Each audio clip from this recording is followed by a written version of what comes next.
Let's go ahead and start right in LA, man. You're killing it for the Chargers. 47 starts in 50 games, 3 picks in your first playoff game ever. What was Crazy. what was life like for you at the time? It was amazing, just getting drafted to the team, they sticking it out with me. I started all my years I was there. It was amazing, good coaching staff, built a lot of great relationships with the team, with the coaching, and the owners, just the city and all, And just football wise, I felt like I came into a good situation for me. Had some good vets in the room. Had Derwin James. As soon as I got to LA, he kind of like took me under his wing, and I appreciate that boy for that. Real solid one. And had a lot of good memories in LA. Wish I could have made some more plays, but you know how that go as a competitor. Feel like you can make every play when you're out there. Yeah. For real. So boom, obviously, you're just getting back into the groove of things. You had a minor setback, a little injury happened, but now you're back in the flow of things, man. If you care to explain to the viewers what happened, what transpired, and just give it a rundown on your journey so far from that then and there. Yeah, it's something I've been dealing with for a long period of time. Kind of happened like my fourth year, going into contract year, right before 2 days before the first game. Like we got helmets on, just fast Friday type of practice, and me and the defender collided with each other, and I kind of like it just felt weird. It ain't felt right, so I collided with him. But I ended up practicing the next day. I ended up playing 4 games, and just had to wear. I was wearing a neck brace. People ain't even know at the Yeah. time. Like my fourth year, I was wearing a neck brace. 4 games at corner. So imagine you at corner with a neck brace. Like what? Yeah. Yeah, they're gonna try you anyway. Hey, but then it's like they don't really. Nobody don't care about that. They don't care about what we got going on. They don't know what we got going on too. And I ain't wanted to be public, like so people like already just you know how it is like.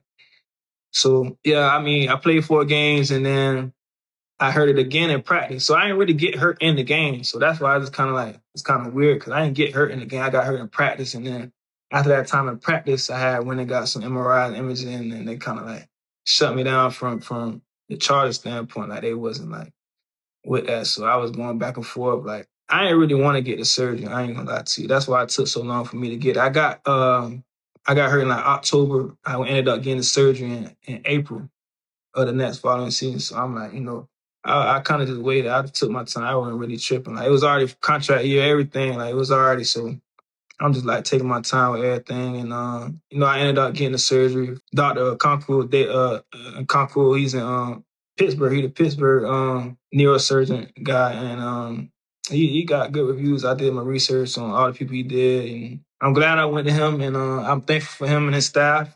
Big shout out to them. Big shout out to Trey Smith, my agent, he stuck it with me, left if it would have went right or went wrong, like, not the surgery, I'm saying like if I would have decided, Yeah. what That's I want to real. do. So he was I Yeah. respect him for that, Trey Smith. And here now, I feel like I had to go through some, everything was kind of smooth throughout my NFL career.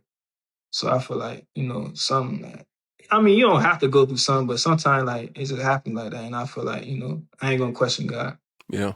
Let me ask you this. With me dealing with my injury, like I could kind of put myself in your shoes, but what would you say is like the toughest thing that you had to get through, not necessarily dealing with the injury, whether that's just, watching how people talking about you or people kind of forgetting what type of player you was, and like how has that changed and like impacted your life and built you into like being a better person now?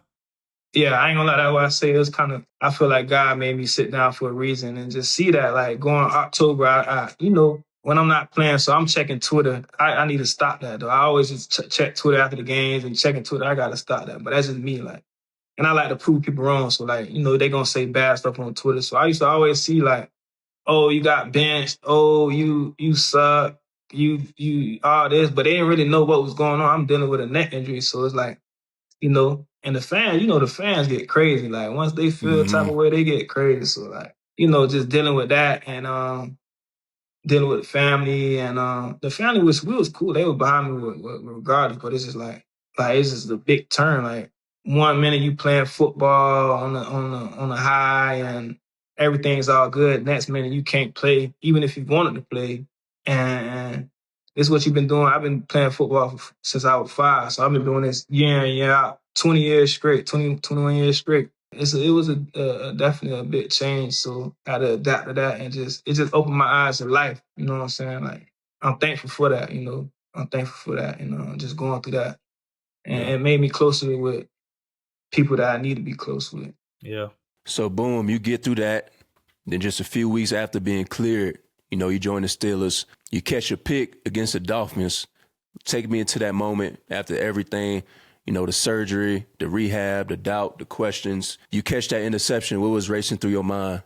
I'm like, shit. It felt like a movie when I caught it. Yeah. First, because you got to think about it. We from Broward, we from Florida. Monday night, we playing against Miami. So I know everybody watching, you know. Facts. And then this is my first game back, you know, Monday night, the only game on TV. So I know everybody watching. And then I do it. It was like a weight off my shoulders. Like all the doubts, all the naysayers, everything that people got to say negative and stuff like that. I just remember that. Not remember that, but like I just love proving people wrong. So like once I did that, it like I was proud of myself. Like I was just proud of myself. Like after everything I've been through, like since October. And it's down a full year. Well, it was a full year in a month. Just going through that, not playing football and then coming back doing that. Yeah. You know, it meant the world, especially against the Dolphins too. I ain't gonna care. That would made it like. I ain't gonna lie, I was watching that game, boy. I was like, yeah, he locked in, boy. Every play, I'm like, because I seen like Zant, you know, we go way back.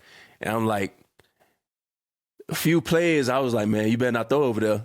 And he kept on throwing over there. Then he got him one. I'm like, yeah, it's up there. So, yeah, bro, that's quite the comeback story for real, bro, for sure. Appreciate that. Salute to you, bro. Appreciate that. Yeah.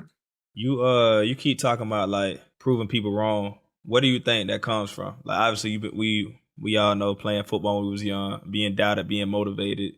But like what does that like fuel come from, like your personal experience of growing up? I feel like for me, honestly, because I always been kind of like the smallest or like the shortest. I never been just you know what I'm saying, like. So I always feel like I had a chip on my shoulder to prove that like I'm supposed to be here and I'm supposed to be, you know what I'm saying, like. Just my side. They always used to say I'm too small or not strong enough or too slow or just anything. They used to say something but, you know, I just like proving people wrong. And they always had something to say. I remember my coach, my little league coach going into high school, he like, I'm told I'm going to St. Thomas. He was like, oh, you'll never play there. And I always just come in my head sometimes, like, this is my coach that's coaching me in little league and you telling me I won't even play at my high school. Like. So now you're in Pittsburgh, going out on Sundays with Aaron Rodgers. What is it like playing with a guy like that? Like, do you have any stories about him that stand out to you? Well, you know, I got this kind of late, but, you know, just going against him in practice is like, damn, I see why he is who he is, you know, and he's not like how everybody make him seem, like, you know, they try to make him seem or portray him a certain way, but he cool, down to earth. He even gave me a jersey. He told me right before the Miami game, I say, because we was in practice like a couple days before.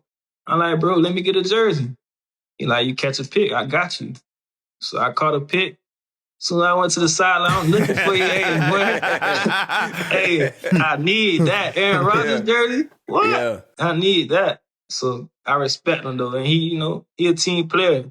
What would you say your biggest goal is going into the next season? I told myself I try not to set goals. After the game where I caught 3 interceptions, because I told myself, I'm like, nah, I'm not finna limit myself no more because the sky's the limit. Like, so you can't, I feel like me, I just don't limit myself with certain things like that. I try to maximize every game and then at the end I see what I did. I know I gave my all for each and every week.